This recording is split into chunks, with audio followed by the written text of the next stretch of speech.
Art කතාවලින් අද කියන්න යන්නේ අවුරුද්දේ මාසවලට නම් හැදිලා තියෙන්නේ කොහොමද කියලා.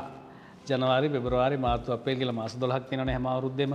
එතකොට මේ මාසවලට කොහොමද නම් ආවේ? ඒකට තමයි කියන්න යන්නේ.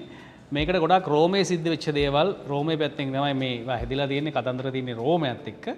අපි බලමු මුලින්ම ජනවාරි මාසෙට කොහොමද නම් ආවේ කියලා.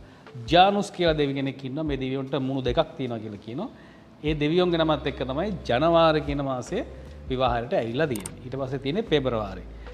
පුරාණ රෝම උත්සවයක් තියෙනවා පෙබ්‍රුවා සැනකෙළිය කියලා. පෙබ්‍රුවා කියලා සැනකෙළියක් තිබිලා තියෙනවා. මේකෙදි මේ මාසෙදී වරදකරුවන්ට සමාව දීමේ චාරිත්‍රයකුත් තිබිලා තියෙනවා. ඉතින් මේ පෙබ්‍රුවා කියන සැනකෙළිය මුල් කරගෙන තමයි පෙබරවාරි කියන මාසේ අපේ කැලෙන්ඩරේ විදිහට දෙවෙනි මාසෙට නම ඇවිල්ලා තියෙන්නේ. ඊට පස්සේ මාර්තු මාසේ. පරණ රෝම කැලෙන්ඩර් එකේ තියෙනවා කියන්නේ අවුරුද්දකට මාස 10යි. ඉතින් ඒ 10 මේ මාසෙත් තිබිලා තියෙනවා. යුද්ධයට අධිපති කෙනා තමයි අඟහරු කියලා කියන්නේ මාස් දෙවියෝ. මාස් දෙවියෝ මුල් කරගෙන තමයි මේ නම ඇවිල්ලා තියෙන්නේ මාර්තු කියලා සිංහලයට ඇවිල්ලා තියෙන්නේ. ඊට පස්සේ අප්‍රේල්. අප්‍රේල් මාසයේ මෙහෙම කතන්දරයක් තියෙනවා. ආදරයට අධිපති රෝම දෙවිදුව තමයි ඇප්‍රොදිත් කියලා කියන්නේ. ඇප්‍රොදිත්. ඉතින් ඒ නම මුල් කරගෙන තමයි මේ අප්‍රේල් කියන නම මාසෙට දීලා තියෙන්නේ.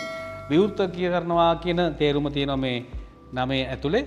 රෝමවරු සාමාන්‍යයෙන් ඒගොල්ලන්ගේ වගාකරණය පටන් ගන්නෙ අලුතෙන් වගා කරන්න පටන් ගන්නෙ මේ මාසෙදී අන්න ඒකත් එක්ක තමයි අදහසත් එක්ක තමයි ඇප්‍රොදිත් කියන දිව්‍යාංගනාවත් මුල් කරගෙන තමයි අප්‍රේල් කියන නම මාසික නමක් විදිහට ඇවිල්ලා තියෙන්නේ. ඊළඟට තියෙන්නේ මැයි මාසෙනේ ජුපිටර් දෙවියන්ගේ බිරිඳ. එයාගේ නම මේයා. ඒ නම මුල් කරගෙන තමයි මේ මැයි කියන නම ඇවිල්ලා තියෙන්නේ සිංහලයට.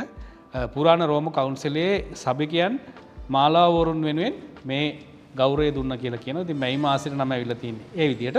ඊට පස්සේ ජුනි මාසේ දෙව්ලොව අධිපතිනිය ජූනෝ දෙව්දුව ජුනි මාසේ විවාහයන අයට මේ දීදුවගේ ආශිර්වාදය ලැබෙනවා කියලා කියනවා. ඒකත් එක්ක තමයි ජුනි කියන මාසෙට නම ඇවිල්ලා තියෙන්නේ. හොඳයි. තව මාස 6ක් තියෙනවනේ අපි ඊළඟ ප්‍රෝග්‍රෑම් එකේ බලමු. ඉතුරු මාස 6ට නම් ආවේ කොහොමද කියලා.